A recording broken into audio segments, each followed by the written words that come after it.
The nominations of Daniel Tangerlini and Derek Kahn to be the governors of the United States Postal Service. Welcome to each of you, and thank you for joining us here today. Congratulations on your nominations, and thank you for your willingness to take on these very important roles.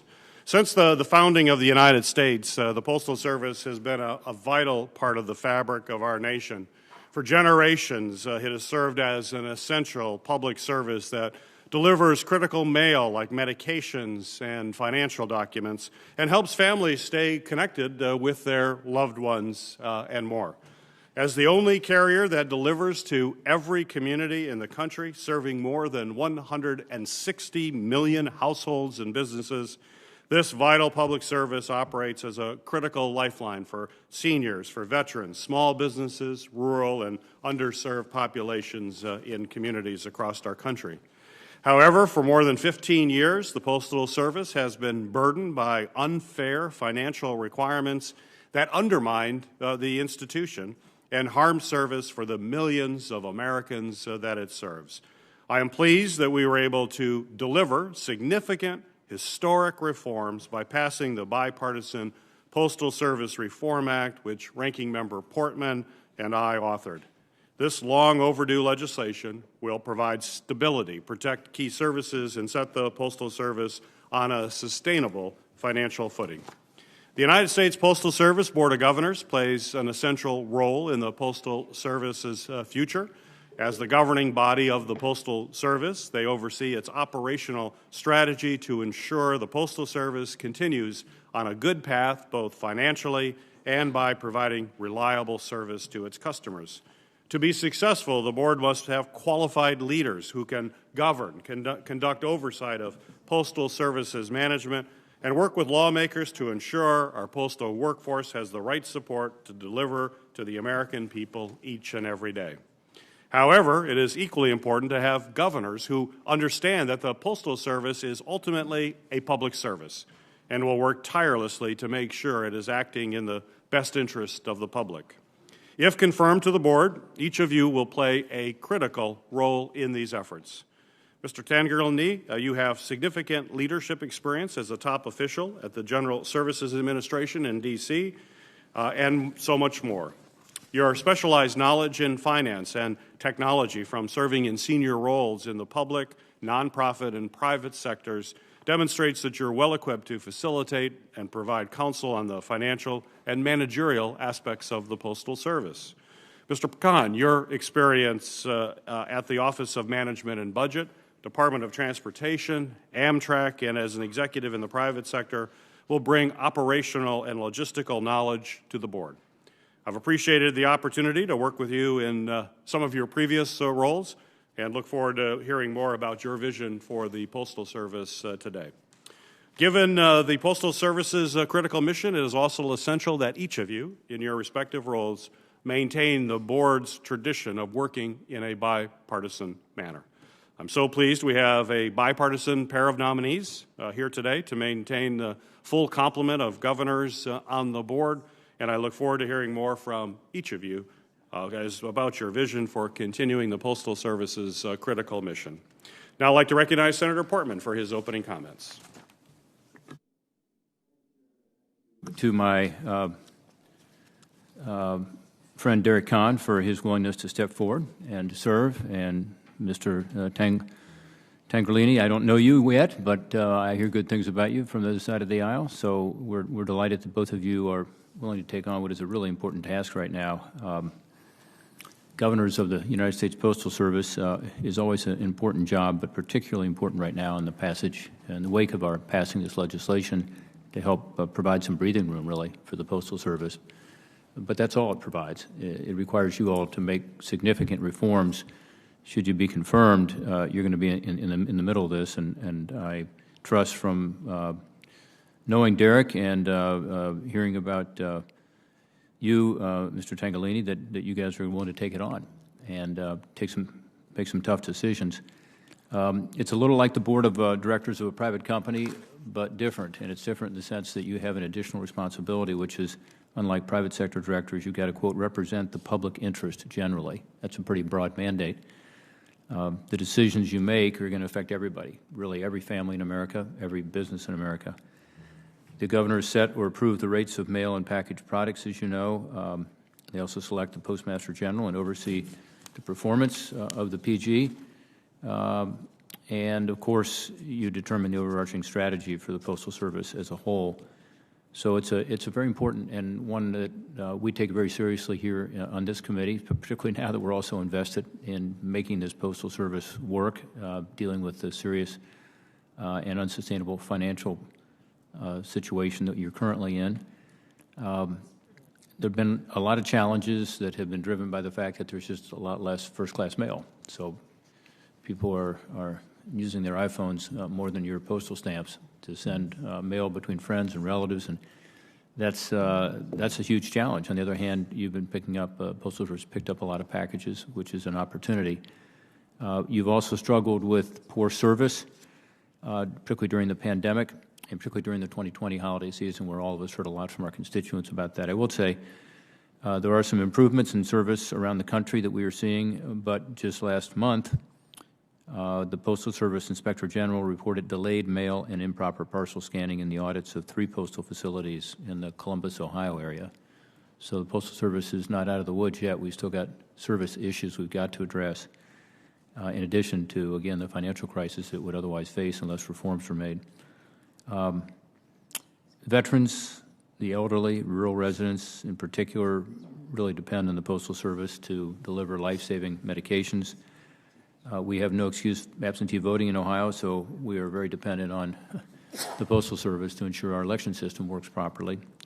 It's a good system that's worked well, but if the vote doesn't reach the election office in time, the election officials, are handicapped, and people's votes are not counted, so nothing could be more important. In Ohio, a lot of small businesses use the post office. They still use that as their means to communicate with their customers. So I have concerns, but also I think there's a reason for optimism, because you do have, as you saw in the vote 79-19 here with the Postal Service Reform Act, a lot of bipartisan support for the Postal Service and for the mission of the Postal Service, because it matters to every one of our constituents. I do think, as I said, this act is just the first step. I think the current Postmaster General, Louis DeJoy's ambitious 10-year plan to transform the post office by finding more efficiencies and generating additional revenue from existing products is a step forward. I hope you will, if you are confirmed, be supportive of moving forward with an aggressive plan. As I said earlier, making tough decisions, some of which may not be popular, but we've got to make sure the Postal Service is back on its feet, providing good service, and able to survive over the long haul financially. There is no doubt that this is a challenging road ahead, but I think by thoughtfully engaging on these issues and working with all the stakeholders, committed leaders at the Postal Service can address the challenges and ensure a brighter future for the Postal Service. So we look forward to working with you, if you are confirmed, closely to help to ensure that this happens. And again, thanks to you for your willingness to serve, and we look forward to the dialogue this morning. Thank you, Senator Portman. It's the practice of this committee to swear in witnesses, so if each of you would please stand and raise your right hand. Do you swear that the testimony that you will give before this committee will be the truth, the whole truth, and nothing but the truth, so help you God? You may be seated. Our first nominee is Daniel Tangerlini. Mr. Tangerlini is currently the Managing Director of Emerson Collective, a private philanthropic firm dedicated to removing barriers, particularly in the education, immigration, health, and environmental spheres. Currently, he serves as an advisor to several technology firms and provides consulting and facilitation support to businesses and nonprofits. Previously, Mr. Tangerlini served as the Chief Financial Officer at the Department of the Treasury, where he was the Principal Policy Advisor on the development and execution of the Treasury's budget and performance plans, and he also served as Administrator of the General Services Administration during the Obama administration. Welcome to the committee. You may proceed with your opening comments. Thank you very much, and for the sake of time, I'll submit my full testimony for the record. I ask permission to summarize the statement. Absolutely. Chairman Peters,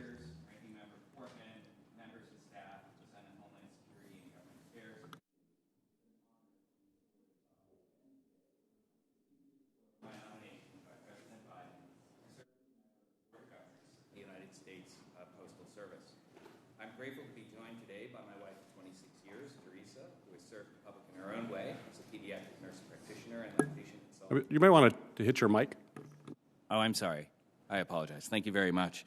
I'm particularly grateful for her support and encouragement of my work in public service. I'm also joined by one of our two children, Cassandra. Her sister Francesca could not join us today. She's hard at work, finishing her last year of college in Portland, Oregon.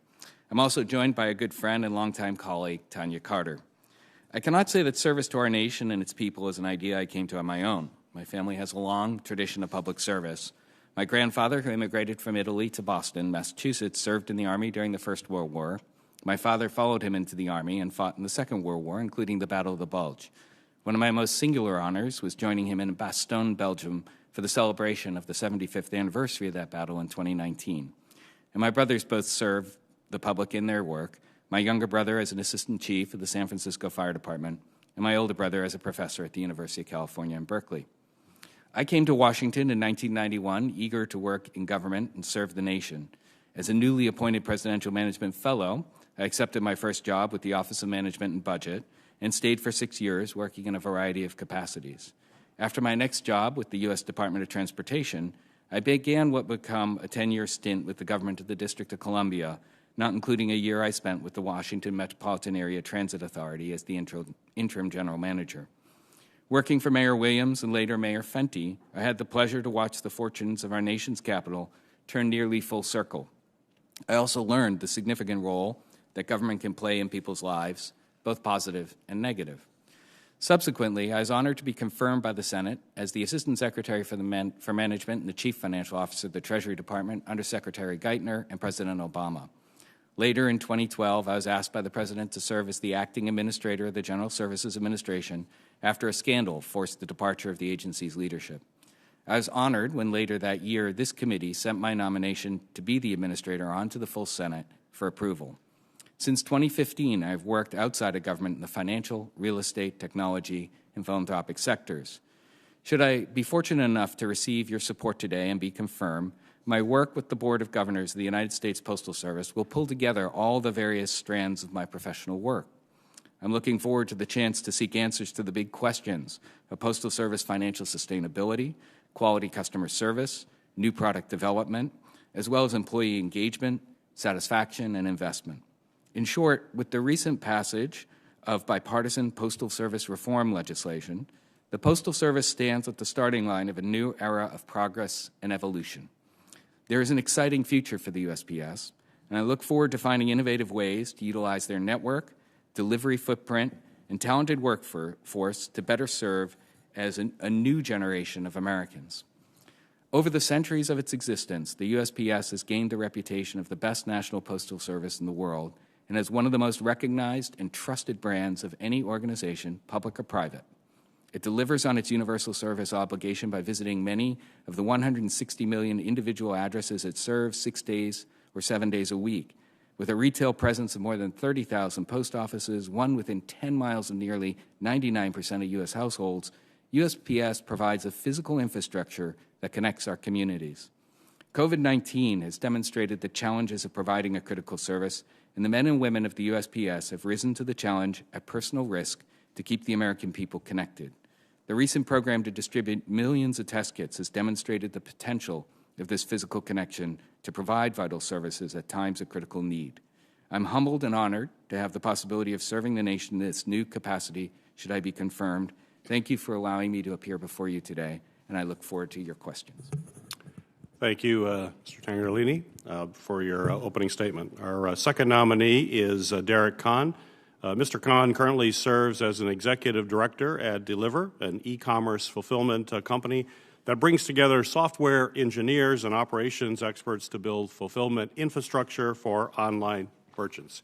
Previously, Mr. Kahn served as Deputy Director of the Office of Management and Budget in the Executive Office of the President in the Trump administration, and also served as the Undersecretary at the U.S. Department of Transportation. Earlier in his career, he worked on Capitol Hill for nearly 4 years as a policy advisor in the Senate office of the Majority Leader and for the Senate Republican Policy Committee. He also served as a Presidential Management Fellow at the White House Office of Management and Budget. Welcome to our committee. You may proceed with your opening comments.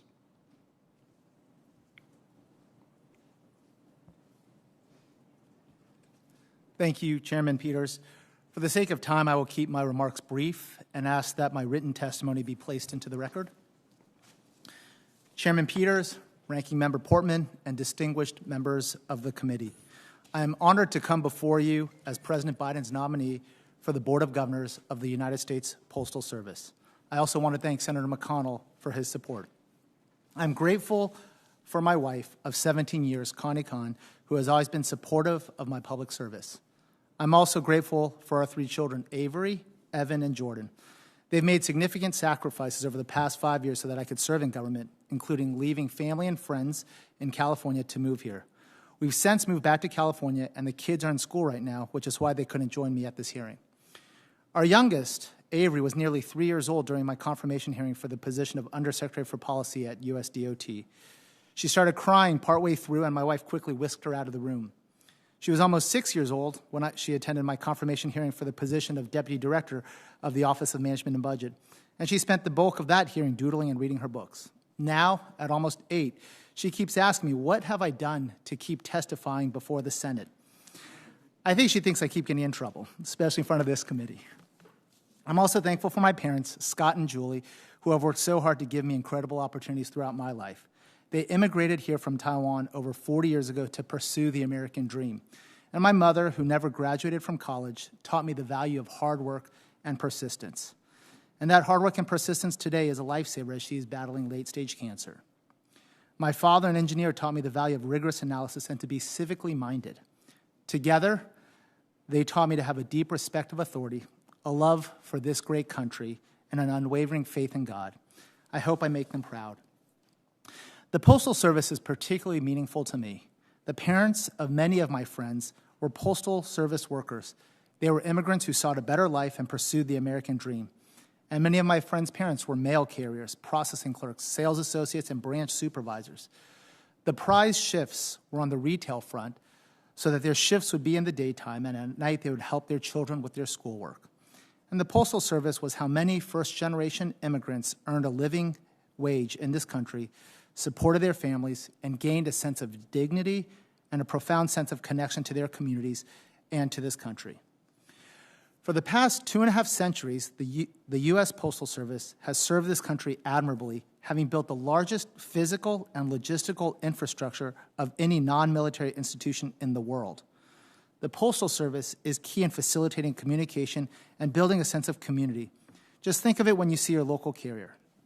However, today, the Postal Service is facing significant challenges ranging from changing consumer preferences to an ever-changing workforce, with headwinds around recruitment and retention to questions about the Postal Service's long-term financial viability.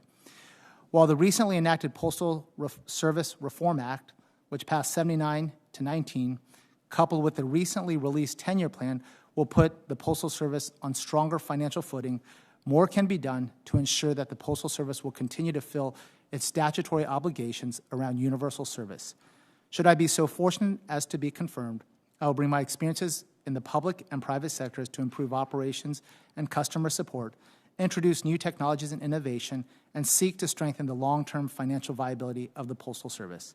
Having been a civil servant at OMB, a Senate staffer, a board member of Amtrak, and a policy official at DOT and OMB, I would be grateful for this opportunity to serve on the Board of Governors of the Postal Service. You have my full commitment that, if confirmed, I will work collaboratively with the Board, the Postal Service Management, Congress, Postal Service employees, customers, and other stakeholders to strengthen this great organization. Thank you for the opportunity to come before you, and I'd be pleased to answer any questions you may have. Thank you, Mr. Kahn. There are 3 questions that this committee asks of every nominee, and I'm going to ask each of you to respond briefly with just a simple yes or no. First, is there anything you are aware of in your background that might present a conflict of interest with the duties of the office to which you have been nominated? We'll start with you, Mr. Kahn. No, I'm not. Mr. Tangerlini? No, sir. Second, do you know of anything, personal or otherwise, that would in any way prevent you from fully and honorably discharging the responsibilities of the office to which you have been nominated? No, sir. No, sir. And lastly, do you agree without reservation to comply with any request or summons to appear and testify before any duly constituted committee of Congress if you are confirmed? Yes, sir. Yes, I do, sir. Great. Well, thank you. Well, as both of you know, the board's role is to oversee strategy and help ensure the long-term success of the Postal Service, as well as ensure it is reliably serving customers all across our country each and every day. Congress has provided a solid foundation for this work by passing the historic postal reform legislation, which I know has been a top priority for the Postal Service and the board for well over a decade, perhaps approaching 15 years. So it is good to get that done. Implementing this bill should continue to be, in my mind, the center of the Postal Service's strategy moving forward. So my question to both of you is, are you committed to implementing the Postal Service Reform Act to ensure that its benefits to the public and the financial benefits to the Postal Service are fully realized? Mr. Tangerlini, you want to take the first crack at that? Thank you, sir. Yes, I am, and I'm actually I'm very excited that the opportunity to serve on the board is concomitant with the passage of the law, because it creates an opportunity then as a member of the board, if I'm confirmed, to oversee then the strategy of implementation, particularly of some of the important customer service related and service performance related aspects of the law. Great. Thank you, Mr. Khan. Chairman, thank you for the question. I applaud this committee for navigating the passage of the postal reform bill, especially given how long it's taken. I fully commit to ensuring implementation of the bill will comport and comply with the intent of Congress. Very good. This next question is for both of you as well. We'll start with you, Mr. Khan. But the board can do passive oversight, as you know, or it can be more engaged and hands-on. My question for both of you is, will you commit, if confirmed, to taking an active oversight role with the Postal Service management and working with Congress on implementing this bill, as well as other aspects? And if you could elaborate on that, please. Thank you, Chairman Peters. Having been at OMB, it's clear that oftentimes when legislation is passed, a lot of work continues to be done after passage. The formulation of regulations, the work with different agencies, that is certainly the case here with respect to OPM and implementation of some of the Medicare and provisions. In addition, the bill has a fascinating provision around reporting of operational data, which I helped shepherd similar programs through DOT, and I look forward to working with management to ensuring that those provisions are implemented according to statutory requirements. Very good. Senator Peters, I appreciate the question, and I'm glad you took the framing that you did, because I would have been disappointed if you had asked if I was going to be a passive board member. I'm glad to hear you're not. Yes, no, I think it would be foregoing a tremendous opportunity to provide additional service if I was not active. I'm also excited to be paired with Derek and his tremendous talents. I think having a chance to work with him and other board members to actively engage in seeing through what has been decade-plus fight on the part of Congress to get this legislation passed is a tremendous opportunity. Great, great.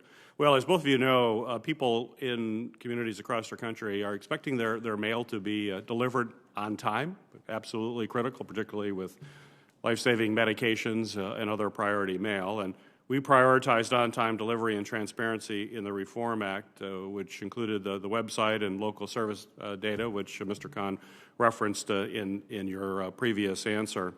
And certainly the Postal Service and the board have a responsibility to focus on building customer trust by delivering on time.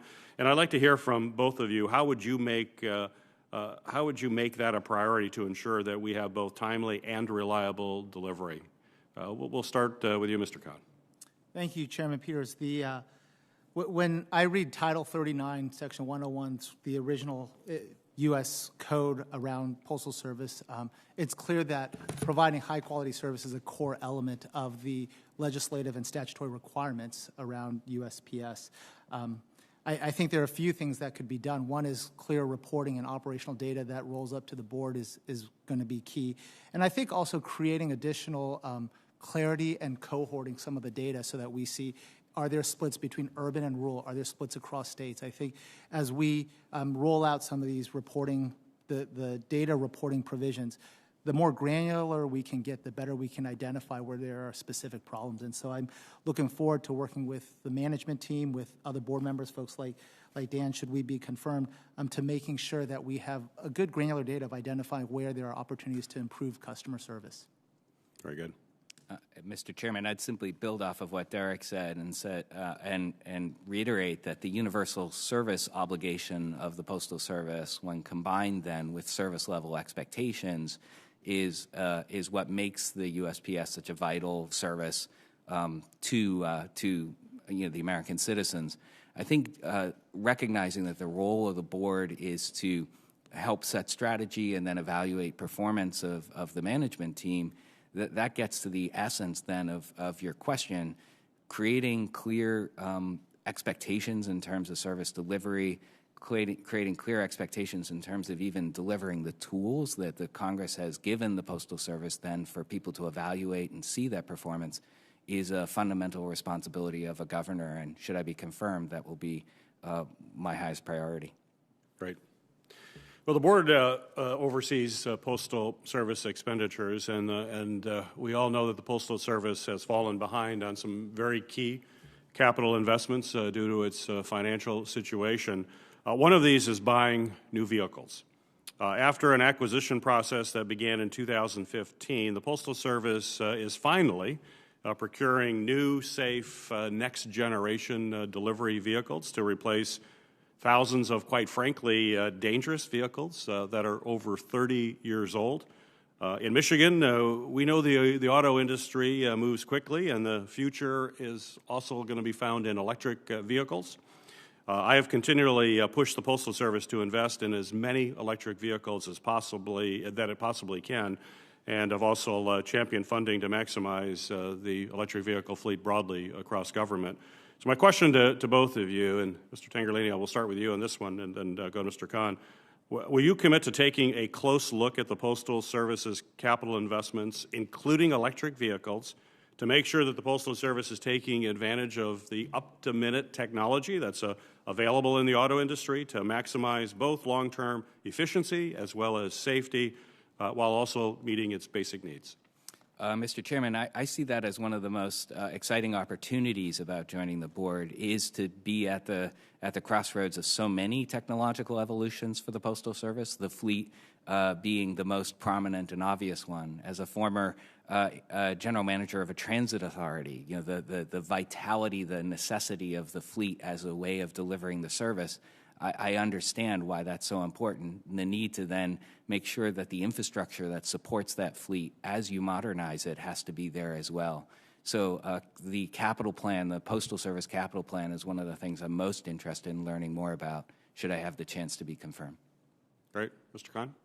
Chairman Peters, I just want to echo Dan's answer, and I actually feel like good boards will leverage each other's experiences. So I look forward to partnering with Dan, as he was a former GSA administrator. A lot of his experience will be extremely germane in terms of acquisition. I hope to bring my experience from OMB as well. As you know, acquisitions are extremely complicated. They take forever, and oftentimes by the time you're ready to procure and outlay funds, technology has changed. So I look forward to working with the committee, with USPS management, to ensure that we use up-to-date technology to ensure that procurement makes sense. Very good. Ranking Member Portman, you're recognized for your questions. Thank you, Chairman. I wasn't going to start here, but I will with regard to the vehicles. Just last week, they announced they plan to order 50,000 new delivery vehicles, including 10,000 electric vehicles. Chairman's right, some of these vehicles are 30 years old. This procurement actually started several years ago. It's taken forever. So I think it's important to move forward. You both served on the boards of transportation organizations, I noted, and you've had to manage major capital expenses like this. what are your thoughts about this purchase? I will give you mine for what it's worth. I think they ought to be careful not to go down a track, Mr. Khan, you just implied this, or at least I inferred from what you said, where we're buying expensive new technology that's not proven out or the infrastructure is not in place. I mean, this is your fiduciary responsibility, should you be confirmed, to be sure the taxpayer dollar is being used wisely. So are there any pitfalls you'd advise the Postal Service to avoid in a major purchase like this? Maybe start with you, Mr. Khan. Thank you, Ranking Member Portman. Absolutely. So, Postal Service has like 250,000 vehicles today, and all those vehicles rely upon an infrastructure that currently exists, which is gas and diesel fueled vehicles. One of the main pitfalls is ensuring not only is that which you are buying is adequate to be produced, but also the infrastructure around it is sufficient. So if we buy 10,000 electric vehicles and we deploy them to Montana or to some rural parts of the country, there may not be the electrification of the grid to support these vehicles. And so I think a major pitfall is ensuring that all of the components needed for a procurement are in place. We've run into this problem many times where you may procure something, but you may not have procured the transportation of the thing you're buying. And so similarly with electric vehicles, ensuring that we have the infrastructure to support 10,000, or in this case, potentially even more electric vehicles is going to be, I think, a key pitfall that we need to be mindful of. Mr. Tangerlini? I just would like to echo Mr. Khan's comments and say that the biggest pitfall in any long-standing procurement is rushing too fast ahead and getting ahead of the capability of the organization to absorb the technology. So what I would like to understand is how has the Postal Service planned for the accommodation of a change in this technology? We had similar experiences with natural gas buses and hybrid electric buses, and so the actual cost wasn't the vehicles itself, but the infrastructure, and then the need to make sure that the service ultimately that you're responsible for is being delivered. Because at its core, it doesn't matter what the vehicle is, as long as the mail is getting to people's residences. The question then is the cost structure. Have they thought through the implications of a long-term purchase, and how do they accommodate the eventual technology shift? I think these are all questions that a good, active board is challenging the management to think through and respond to. Well, I appreciate those responses. I know there's some green advocates who have said it's got to be all electric, and let's go for it. And I'm the owner of my 4th hybrid vehicle. I would have gotten an electric if it was available. The F-150 only comes in hybrid right now, soon electric. But I just think your job will be to ensure that the money is properly spent. And so looking into the future is fine, but looking too far into the future means that, as Mr. Khan has indicated, and I think you have too indirectly, Mr. Tangerlini, you could end up with a huge expense, either on the lack of infrastructure or on the maintenance and service side of this. So just being smart about it, I think, makes sense, and not being committed, to one path or the other, but rather, being sure that it's the right mix. On the Postal Service election reforms, during the 2020 election, there were lots of problems involving election mail. The Post Office chose to reduce processing capacity close to election deadlines, we were told. The UPS sent 46 letters out to 46 different states, including Ohio, by the way, saying that their state election rules were incongruous with the Postal Service delivery standards, meaning that ballots requested near the deadline under the state law would not be returned in mail by the time to be counted. I mean, that's a big problem. People vote and they expect their vote to count. So how can the Postal Service improve its role in federal elections? How can states improve their roles? What can we do in terms of a reform effort here in Congress? Mr. Tangerlini, why don't you start on this one? Thank you very much, Senator. I think that the Postal Service should have a stronger connection with the states if the states are going to rely on its service for this vital democratic process. And I don't quite know yet enough about what happened then or how the Postal Service is thinking about it now.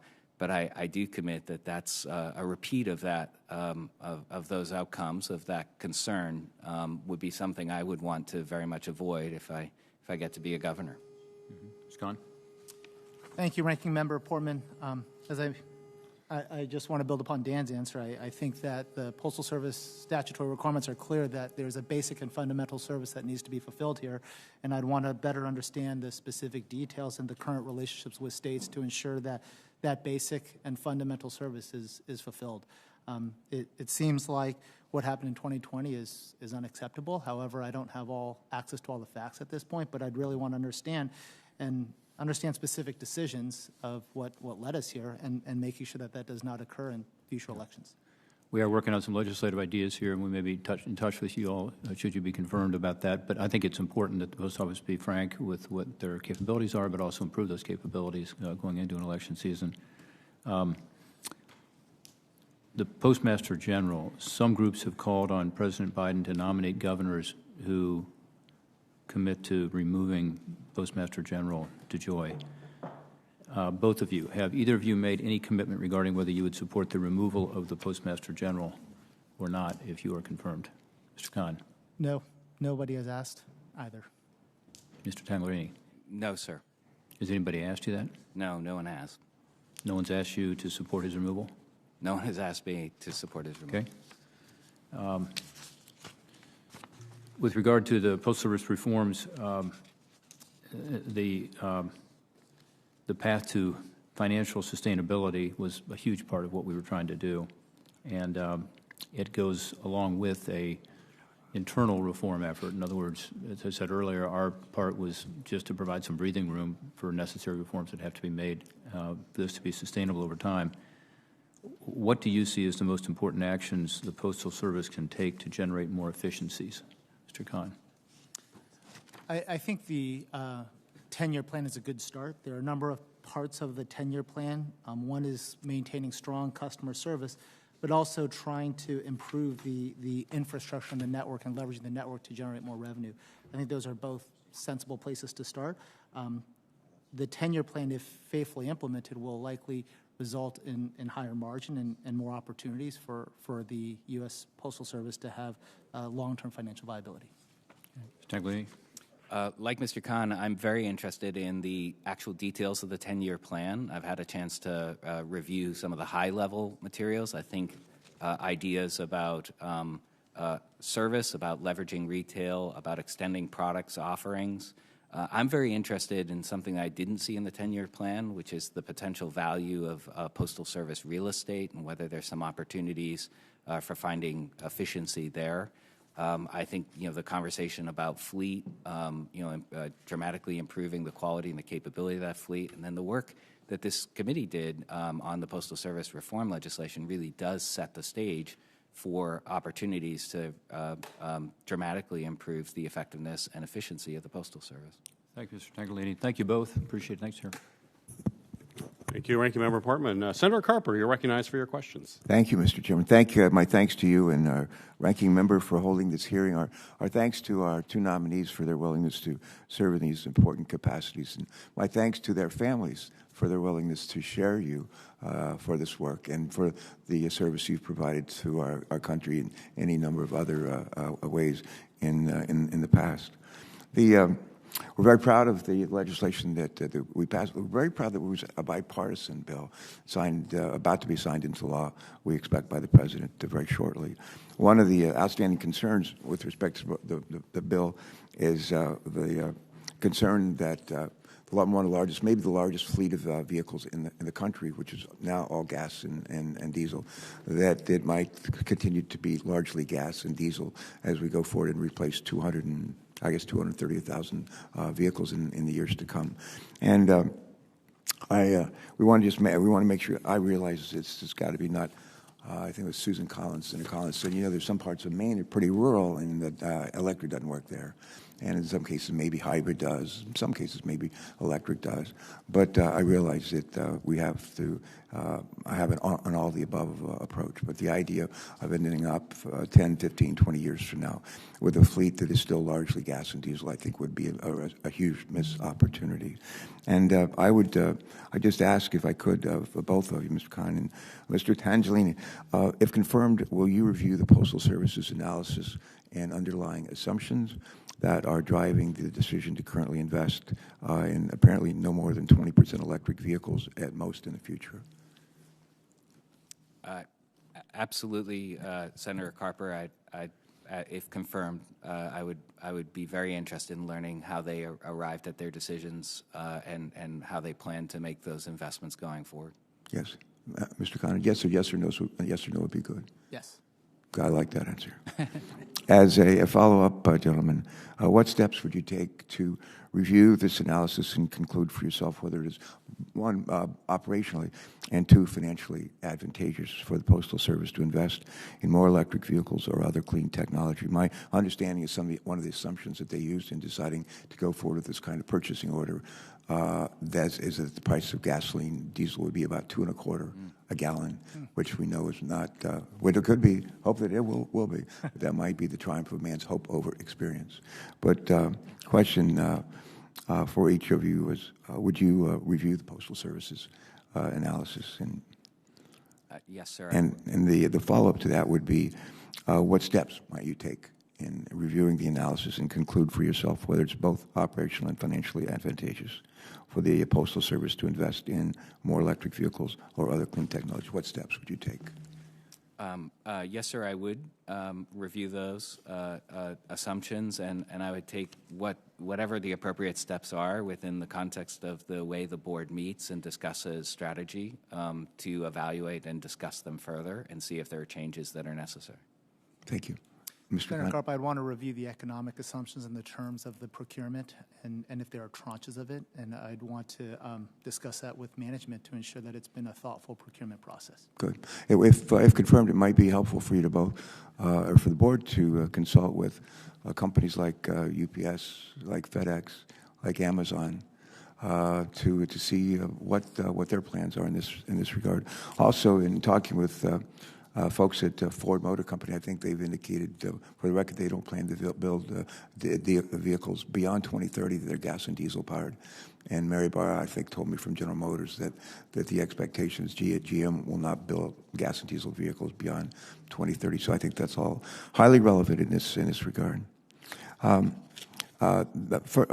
follow-up, if I could, to first Mr. Khan, to you, and then to Mr. Tangerlini about 70% of the Postal Service's long-life vehicles, the ones that we all see delivering mail to our homes every day, have well outlived their expected 24-year service life. They break down more often. They're more costly to maintain. They lack modern safety features. Again, on the average, I'm told about 8 miles per gallon, maybe 8.2 miles per gallon. It stands to reason that investing in new technologies for the Postal Service, whether they be electric vehicles or some other powered vehicle. What is your approach when adopting new technologies, particularly vehicle technologies, into a government entity? Would you share some thoughts with us on that?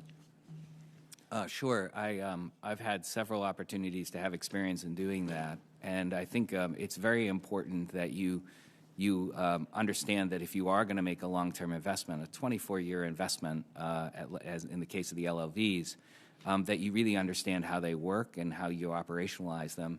So in general, I think if USPS could get back to being the innovator that it historically has been, and understanding that innovation involves experimentation, and good experimentation involves data collection and understanding what the costs and the benefits are, I think we could arrive at a conclusion that ultimately would be in the best interest of the Postal Service, its customers, and the American people. Thank you. Mr. Khan, same question, just briefly. Similar answer to Dan. I'd really want to look at some of the data to see where across the country have we seen faster depreciation of some of the long life vehicles, and if there's any sort of correlation with weather patterns and usage rates, and understand how do we increase the length of some of this new procurement. When the Postal Service was first really envisioned in the Constitution of our country, and Ben Franklin became the first Postmaster General, the idea there was to try to bind our country together for communications and really for economic development and movement of goods and services. I've heard described very often the requirement for the Postal Service to deliver 6 days a week to every mailbox in the country. Albert Einstein would say in response to that, in adversity lies opportunity. In adversity lies opportunity. How do we monetize? How does the Postal Service monetize that obligation and turn it into an advantage? One way is through vote by mail. There are plenty of other opportunities as well. And I think one of the things we'll be looking to you and the board, if confirmed, is how does the Postal Service monetize this obligation? Any quick comments and thoughts on that, Mr. Tangerlini, please? Yes, sir. I think the Postal Service's assets, the 30,000 plus retail outlets, the fact that there are 160 million addresses that it touches, as much as 6 times a week, is actually the Postal Service biggest asset, and we should be very, very careful about making any substantial changes to that asset without exploring the opportunities that we could realize more revenue from it. Good, thanks. Last comment, Mr. Khan. Same question. How does the Postal Service monetize it and take advantage of this burden and turn it into an opportunity? Postal Service currently operates one of the largest pieces of infrastructure in the world today. I think figuring out ways to monetize that infrastructure, leveraging it, could be a way to increase top-line revenue. Yeah, and I would say in closing, Mr. Chairman, and to our witnesses, when we're working on reconciliation legislation, one of the elements of reconciliation is infrastructure, including for gasoline-powered vehicles, for electric-powered vehicles, for hydrogen-powered vehicles. I think there's an obligation we have if we want to encourage the Postal Service to move away from gas and diesel vehicles. We have an obligation to help buy down the cost of those vehicles and buy down the cost of the infrastructure that will support them. And I hope we'll keep our eyes on that. Thank you. Thank you both, and thanks for your willingness to take this on. It's great. Mr. Chairman, I know these gentlemen for a long time, and I notice every time Dan appears before this committee or any other committee that I can see his wife's lips moving whenever he speaks. And so I think, fortunately, she has his back. And I think the Postal Service and our country would be in better shape if she did. It's a great team, great team. Thank you. Thank you, Senator Carper. A final question for me, for both of you. The Postal Service has recently changed some of its service standards, which or they're saying will improve reliability. But certainly I've heard from a number of folks who have raised real concerns about these changing service standards. So my question to both of you, will you take a hands-on approach, which you've already said you will, on a variety of issues, on this issue as well, to see how these standards are working and if they are causing any problems or should be reconsidered? Will they be reevaluated? Mr. Khan, I'll start with you. Absolutely, sir. I commit to taking a look at some of the new service standards as it pertains to the long-term strategic plan and ensuring we operate a high customer service. Great. Yes, sir, Mr. Chairman. I think ultimately it's those service standards that are a measure of the effectiveness of the Postal Service and its keeping its commitment to a universal service obligation. So I see that as the highest priority of the Board of Governors. Right. Well, thank you again to both of you for your willingness to take on these roles. Congratulations on your nominations. These are incredibly important positions. We are, this committee, I think I speak for all of us, our committees, so Senator Carper wants to speak on his own behalf. Go ahead, Senator Carper. Thanks so much, Richard. I've been looking through some numbers provided for me by my staff. I mentioned roughly 230,000 vehicles. About 35,000 of those are apparently privately owned vehicles that are used to deliver the mail. So the total number for the Postal Service mission is about 230,000, but some of those vehicles are privately owned. I just wanted to mention that as well. I think we'll leave it at that. Thanks. The fact that there were relatively few members here today is actually a good thing. If this room were packed, you ought to be worried.